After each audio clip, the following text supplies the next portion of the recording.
আপনাদের স্বাগত জানাই আমি আমার রাজনৈতিক বিশ্লেষণ শুনবার জন্য। বাংলাদেশের রাজনীতি একটা মোড় ঘুরিয়েছে, ঠিক সেভাবেই যেমনটা গণমানুষ চেয়েছিল, কিন্তু যেভাবে সেটা ঘটেছে তাতে খুশির চেয়ে সংশয় বেশি। লন্ডনে অধ্যাপক ইউনূস ও তারেক রহমানের মধ্যে হওয়া ঐতিহাসিক বৈঠকটি আপাত দৃষ্টিতে সংকট নিরসনের ইঙ্গিত দিলেও পেছনের কাহিনী, অস্পষ্ট চুক্তি আর পরিণতির দিক থেকে এটি যেন আরো গভীর রাজনৈতিক বিভ্রান্তি তৈরি করেছে। এবং এই বিভ্রান্তির কেন্দ্রেই আছে নির্বাচনের সময়সূচি, সংস্কারের ধোঁয়াশা, বিদেশ নীতি এবং দেশের সবচেয়ে কৌশলগত অর্থনৈতিক অবকাঠামো চট্টগ্রাম বন্দর। প্রথমেই বলি, মানুষ রাজনৈতিক পরিবর্তনের জন্য রাজপথে নেমেছিল। শেখ হাসিনার ফ্যাসিবাদী শাসনের অবসান চেয়েছিল, চাইছিল একটা অন্তর্বর্তীকালীন সরকার যারা ডেমোক্রেটিক ট্রান্সফরমেশনের ভূমিকা রাখবে, যারা মানুষের ভোটাধিকার ফিরিয়ে দেবে। তারা চায়নি অর্থনৈতিক বিপ্লব বা সমাজতান্ত্রিক বিপ্লব, তারা শুধু চাইছিল ফ্যাসিবাদের অবসান, সুশাসন আর ভোটের অধিকার। কিন্তু সরকার পরিবর্তনের এক বছর না যেতেই মূল আলোচনায় এখন গণতন্ত্র নয়, ভোট নয়, বরং চট্টগ্রাম বন্দর কার হাতে যাবে, মিয়ানমারের মানবিক করিডোর বা চ্যানেল দেয়া হবে কিনা, এইসব প্রশ্ন। এই একমাত্র বন্দরকে কেন্দ্র করে দেশের অর্থনীতি চলে। দেশের আমদানি রপ্তানির 80% আসে যায় এখান দিয়ে। New mooring container terminal, NCT তো চট্টগ্রাম বন্দরের হৃৎপিণ্ড। এটার মাধ্যমেই দেশের কন্টেইনার পণ্যের অর্ধেকের বেশি ওঠানামা হয়। অথচ এই চালু ও লাভজনক টার্মিনালটি এখন একটি বিদেশি প্রতিষ্ঠানের হাতে তুলে দেওয়ার চূড়ান্ত পর্যায়ে পৌঁছেছে। দুবাই ভিত্তিক একটি প্রতিষ্ঠানকে দেওয়া হচ্ছে, আপনারা জানেন, যে প্রতিষ্ঠানটির নাম ভিপি ওয়ার্ল্ড, যারা বিশ্বব্যাপী নানা সমালোচনার মধ্যে থাকা একটা টার্মিনাল অপারেটর। এনসিটি নির্মাণ করেছিল বাংলাদেশ সরকার নিজস্ব অর্থে। 2000 কোটি টাকা খরচ হয়েছিল। এই টার্মিনালের বর্তমান সরঞ্জাম দিয়ে আগামী 15 বছর, আমি আবারও বলি, আগামী 15 বছর কোনো বিনিয়োগ ছাড়াই কার্যক্রম চালানো সম্ভব। তাহলে প্রশ্ন জাগে, কেন এই টার্মিনাল এখন বিদেশিদের হাতে তুলে দেয়া হচ্ছে? কেন হঠাৎ করে এত তড়িঘড়ি করে পোর্ট হস্তান্তরের আয়োজন করা চলছে? শুধু তাই নয়, জাতির উদ্দেশ্যে ঈদের শুভেচ্ছা জানাতে দেয়া বক্তব্যে প্রধান উপদেষ্টাকে এর পক্ষে সাফাই গাইতে হচ্ছে। যে আন্দোলন একটা ফ্যাসিবাদী সরকারকে সরিয়ে আনলো, সে আন্দোলনের ফসল হিসেবে এই আত্মবিক্রয় কেন? এর মধ্যে আবার চলে আসে বৈদেশিক সম্পর্কের কথাও। ভারত চীন প্রতিযোগিতার ছায়ায় যখন এই অঞ্চল উত্তপ্ত, তখন একমাত্র গভীর সমুদ্র বন্দরটি এবং তার আশপাশের এলাকা যদি বিদেশিদের হাতে চলে যায়, তার কৌশলগত পরিণতি কি হতে পারে? এখন আমরা দেখতে পাচ্ছি ভারত শিলিগুড়ি করিডোরে সামরিক প্রস্তুতি বাড়িয়েছে। বাংলাদেশ যদি চীন এবং পাকিস্তানের দিকে ঝুঁকে পড়ে, ভারত যে শুধু অসন্তুষ্ট হবে তা নয়, এটি ভবিষ্যতের জন্য জাতীয় নিরাপত্তার সরাসরি হুমকি হয়ে দাঁড়াবে। এদিকে মানবাধিকার পরিস্থিতিও অত্যন্ত ভয়াবহ। জুলাই আগস্টের গণ অভ্যুত্থানের নিহতদের নামে করা মামলাগুলো একটি বড় অংশই এখন ভুয়া প্রমাণিত হচ্ছে। এমনকি মৃত না হওয়া মানুষকেও হত্যা মামলায়, যিনি মারা যাননি তাকেও হত্যা মামলায় আসামি করা হয়েছে, বা যিনি মারা গেছেন তাকেও আসামি করা হয়েছে। ঘটনা এরকম ঘটেছে, ধরেন মানুষটা মারা যায়নি, এমন একজন মানুষ যিনি মারা যাননি তাকে যেমন আসামি করা হচ্ছে, যিনি মারা গেছেন তাকেও আসামি করা হচ্ছে। আবার মৃত মানুষও অনেক সময় বাদী হয়ে মামলা করছে। সো বেঁচে থাকা লোকেরা থানায় গিয়ে নিজের অস্তিত্ব প্রমাণ করতে হচ্ছে এখন। এটা কেবল প্রশাসনিক ব্যর্থতা নয়, বরং উদ্দেশ্য প্রণোদিত হয়রানির অংশ। এবং এই ভুয়া মামলা নিয়ে এখনো পর্যন্ত কোনো কার্যকর পদক্ষেপ নেওয়া হয়নি। বরং যেটা আমরা দেখছি তা হচ্ছে তদন্তের নামে সময় ক্ষেপণ চলছে। কেউ কেউ বলছেন এসব মামলা আসলে রাজনৈতিক নিয়ন্ত্রণ ও দমন পীড়নের হাতিয়ার হিসেবে ব্যবহৃত হচ্ছে। তার উপর আরেক বিস্ফোরক ঘটনা ঘটল। আন্তর্জাতিক অপরাধ ট্রাইব্যুনালে শেখ হাসিনার বিরুদ্ধে আনুষ্ঠানিক অভিযোগ। অনেকদিন ধরেই এগুলো নিয়ে কথাবার্তা হচ্ছে। একটা মামলা অন্তত শেষ পর্যন্ত দৃশ্যমান হলো। বিচার প্রক্রিয়া শুরু হচ্ছে মানবতা বিরোধী অপরাধের জন্য। এটি নিঃসন্দেহে একটা বড় ঘটনা, কিন্তু প্রশ্ন হচ্ছে এই বিচার কতটা নিরপেক্ষ হবে। কারণ অনেকেই এখন বলছেন যে ট্রাইব্যুনালের নতুন প্রসিকিউটররাই একসময় জামায়াতের আসামিদের পক্ষে আইনজীবী ছিলেন, চিফ প্রসিকিউটর সহ। তাহলে কি এটা রাজনৈতিক প্রতিশোধ নাকি ন্যায় বিচার প্রতিষ্ঠার চেষ্টা?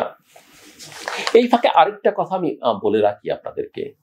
আপনারা মোটামুটি সবাই জানেন যে আওয়ামী লীগ সরকারের সময় আমি আমার অনুষ্ঠান, আমার লেখালেখি, আমার প্রতিষ্ঠান যেটার সঙ্গে আমি কাজ করি, আমরা সরকারের নানা কিছু সমালোচনা করেছি। যেসব বিষয় নিয়ে কেউ কথা বলতো না, কথা বলতে ভয় পেত, digital security act, cyber security act, গুম খুন, এগুলো নিয়ে আমরা প্রতিবেদন পর্যন্ত প্রকাশ করেছি, একেবারে তথ্যপাত্র সহ।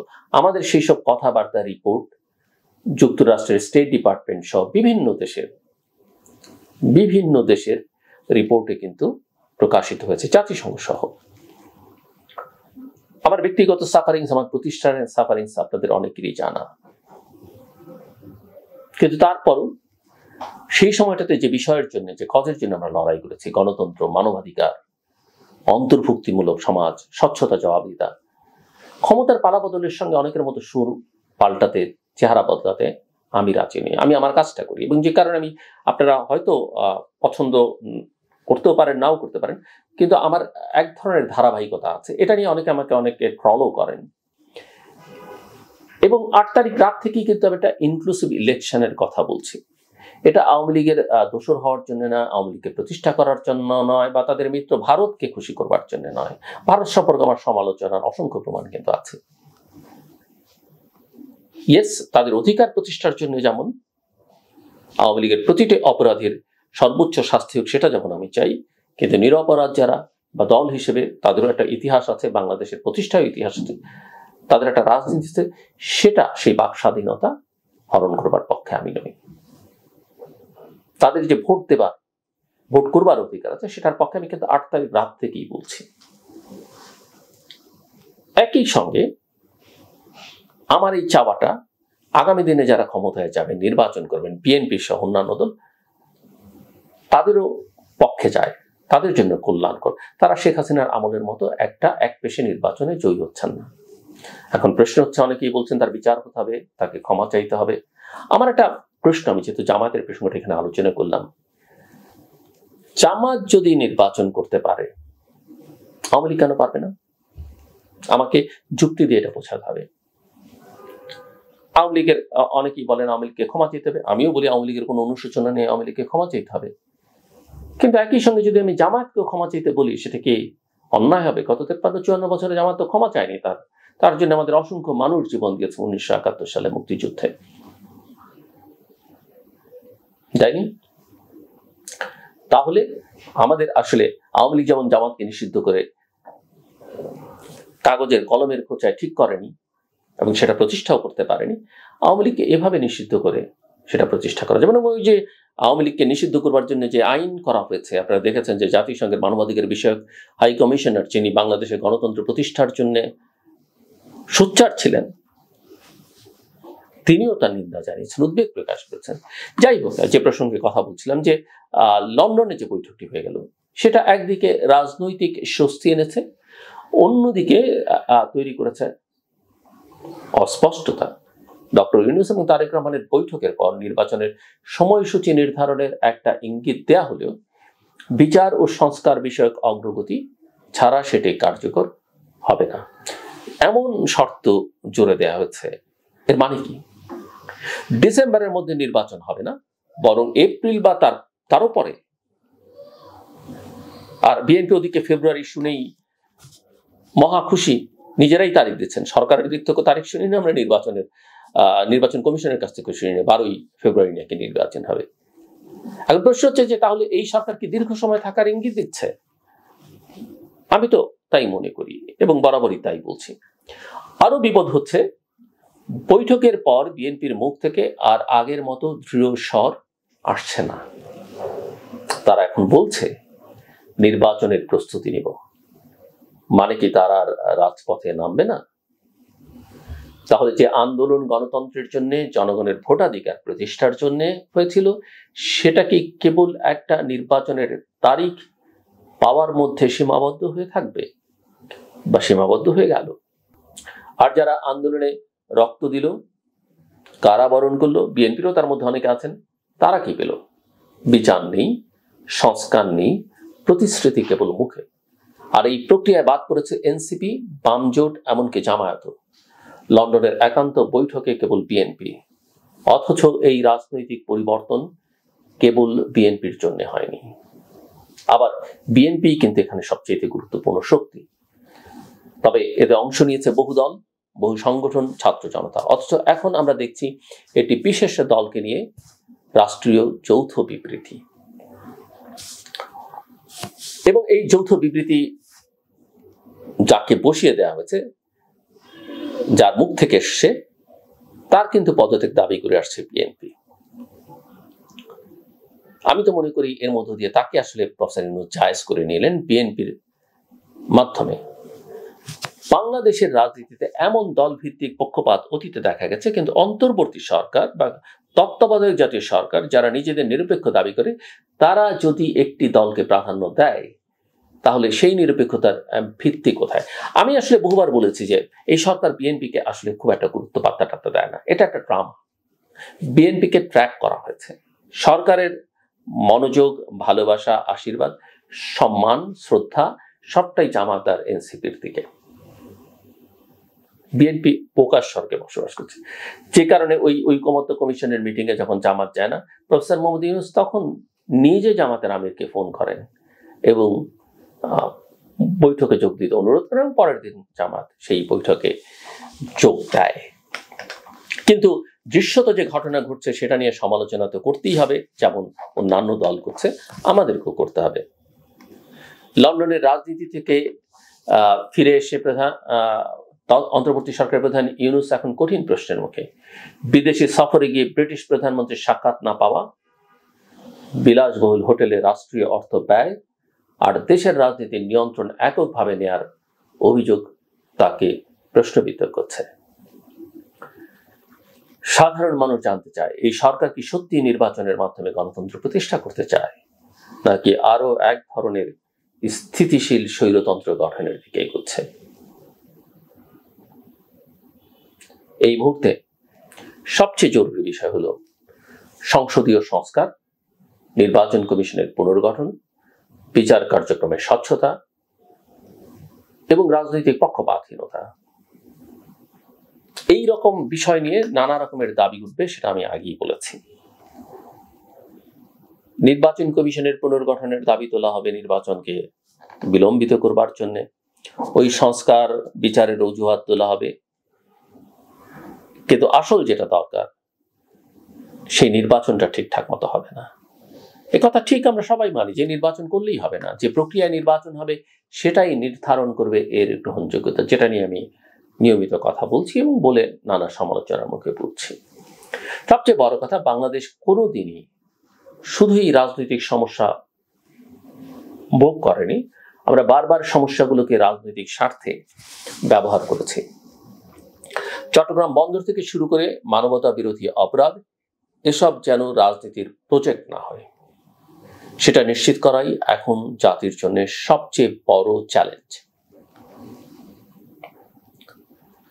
কারণ এই আন্দোলন হয়েছিল শুধু ভোটের জন্য নয়, আবার ভোটের জন্য, অবিচারের বিরুদ্ধে, অব্যবস্থাপনার বিরুদ্ধে, আত্মমর্যাদার জন্য।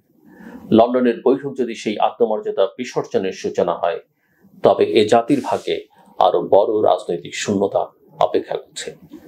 সেই শূন্যতার মধ্যেই আবার ফাঁকা পড়ে থাকবে গণতন্ত্র শব্দটা, যেমনটা এতদিন ধরে ছিল। শেষ করবার আগে বলি, লাইনে দাঁড়ানোর সংস্কৃতি। আপনারা অনেকেই দেখেছেন বা শুনেছেন যে মার্কিন প্রেসিডেন্টরা বা ইউরোপের অনেক দেশের প্রেসিডেন্ট প্রধানমন্ত্রীরা একটা ছোট্ট কফি শপে গেলে বা খাবারের দোকানে গেলেও লাইনে দাঁড়ান। অনেকে তাদের চেনে না, অনেকে চিনলে সম্মান করে, কিন্তু কেউ তাদেরকে লাইন ক্রস করতে বলে না, তারা নিজেরও লাইনটা ক্রস করেন না। যেমন ধরেন, আপনি একটা বিকাশের দোকানে টাকা রিচার্জ করতে গেলেন বা কোথাও টাকা পাঠাতে যাবেন, আপনি আরেকজন এসে বলবে আমার ফোনটা একটু রিচার্জ করে দেন, লাইনটা ক্রস করে, বা আরেকটা দাবি নিয়ে আসতে আমার এই টাকাটা একটু পাঠাবার ব্যবস্থা করে দেন। আপনি যে তার আগে আছেন এটা আমলে নিতে চায় না। কোথাও কোথাও আমরা দেখি ইদানিং হয়তো ব্যাংকে বা কোথাও কোথাও গাড়ি তুলবার সময় লাইন দেখা যায়, কিন্তু এই সিস্টেমটা খুব জরুরি, এই চর্চাটা খুব জরুরি। এই যে লাইনে দাঁড়ানোর সংস্কৃতি, এটা অত্যন্ত গুরুত্বপূর্ণ। এটা কেবল ধৈর্যের পরীক্ষা নয়, এটা হচ্ছে অন্য মানুষকে শ্রদ্ধা করা এবং নিজের আত্মমর্যাদাটাকে প্রতিষ্ঠিত করা। আমাদেরকে অনেক কিছু বদলাতে হবে, এইরকম ছোট ছোট জিনিস, কিন্তু এইরকম ছোট ছোট জিনিসই একটা জাতি গঠনে ভূমিকা রাখে, বিশেষ করে একটা সভ্য জাতি গঠনে ভূমিকা রাখে। আমার কথা শুনবার জন্য আপনাদের অসংখ্য ধন্যবাদ। আপনাদের সবার শুভকামনা।